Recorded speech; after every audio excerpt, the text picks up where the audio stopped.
भारत का प्रथम स्वतंत्रवन 1857 में हुआ था। भारत का प्रथम स्वतंत्रवन 1857 में हुआ था। भारत का प्रथम स्वतंत्र 1800 अरे यार है प्रभु, ये क्या है? इतनी तो सुन लीजिए इस ताज की। अरे इस बार तो मेरी नाव उस पार करवा दीजिए, कांपने लगी है मेरी और 4 बार फेल होने से। किसने दिया इस कष्टदायक विषय को जन्म? वो आदमी था कि शैतान की औलाद था? पाठ पढ़ना, फिर उसको याद करना, फिर उसको याद करके लिखना, फिर उसको सोच कर फिर से लिखना।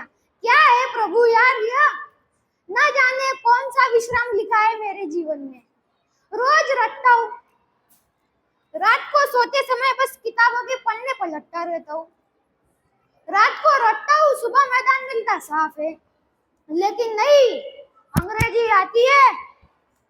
अंग्रेजी में मुझ जैसे मासूम से भोले भाले छात्र को हर एक स्पेलिंग सदा तक आती है, लेकिन गणित कहता है कौन मुझे कुछ भाता नहीं। गणित कहता है कौन मुझे कुछ भाता नहीं। सच बताओ दोस्तों, मुझे बुढ़ा भाग करना तक आता नहीं। अब भगवान, इतिहास को तो पाना, भगवान एक विषय एक सब्जेक्ट, भगवान को तो पाना सरल है, सहज है, संभव है, लेकिन इतिहास को पाना असंभव है। कौन कब पैदा हुआ, कौन कब लड़ा, कब उसके बच्चे पैदा होकर लड़ मर गए। अरे उनके लड़ मरने पर हमें क्यों रुलाते हो प्रभु? एक दिन पिछले साल पर्ची बनाई, उसमें लिखा पानीपत का पहला युद्ध इस सन में हुआ, पानीपत का दूसरा युद्ध इस सन में हुआ, तीसरा युद्ध इस सन में हुआ। लिखकर ले गया एग्जाम हॉल में, लिख रहा था, तभी सर ने देख लिया। आए पास 2 इस गाल पे मारी, 4 उस गाल पे मारी। अरे मैं सर आपको कैसे समझाऊं? वो चीटिंग नहीं, वो तो एक संकट कस्तु प्राप्त छात्र दुविधा का एक हल था। अब मैं उनको समझाऊं भी कैसे? आप पूछा पानीपत का युद्ध किसके बीच में हुआ और कब हुआ?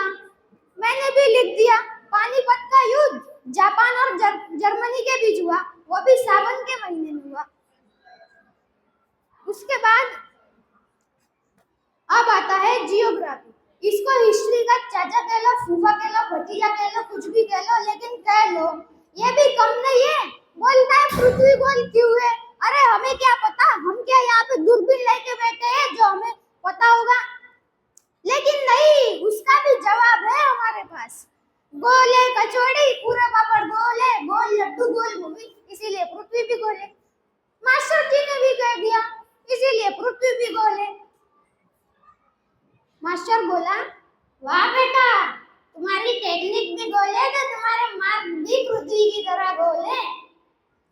फेल कर दिया मुझे। लेकिन नहीं दोस्तों, अब आता है एक महान सब्जेक्ट जिसका नाम है संस्कृत। कितने धातु, कितने रूप। दोस्तों अब आप ही बताइए, बालक को बालक ही लिखा जा सकता है, लेकिन नहीं, हमें तो यह करना है बालक बालिका बालिका बालिका। अरे मैं कैसे समझाऊं आपको, यह एक मजबूरी है, यह एक मजबूरी है। एग्जाम के अंदर 100 का नोट रख दिया, बोला चल मेरी कॉपी मास्टर जी के पास, नंबर लाना पूरे 50। उत्तर आया चल मेरे चीते वापस 0 के ऊपर मत करना, तेरी यह बात। दोस्तों 4 बार फेल होने से मेरी यह रूह कांपने लगी है। अब मैं 5वीं बार एग्जाम जाने जा रहा हूँ, लेकिन उसके बाद एक आखिरी शायरी आपको सुनाते जा रहा हूँ। जो परीक्षा का समय निकट आने लगा, किताबों में भगवान बस तू ही नजर आने लगा। Thank you.